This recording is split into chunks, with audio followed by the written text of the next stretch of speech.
সম্পর্ক টিকিয়ে রাখার জন্য মাথা নত করা ভালো, কিন্তু সেটা সব সময় না। যে কোনো জায়গায় অ্যাডজাস্ট করে নেওয়াটা ভালো, কিন্তু সেটা সব সময় না।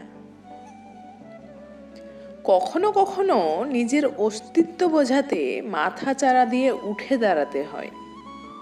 আপনজনদের মুখে হাসি ফোটানোর জন্য নিজের অধিকারটা ছেড়ে না দিয়ে প্রাপ্য অধিকারটুকু বুঝে নিতে হয়। নিজের জন্য লড়াই করতে শিখতে হয়।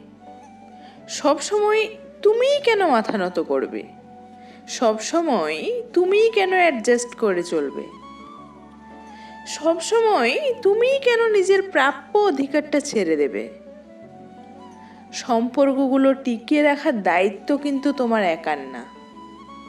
সম্পর্ক যদি একটা মানুষকেই টিকিয়ে রাখতে হয়, একটা মানুষকেই যদি সব সময় মাথা নত করতে হয়, তাহলে সেটা কোনো সম্পর্ক নয়, সেটা আসলে বোঝা।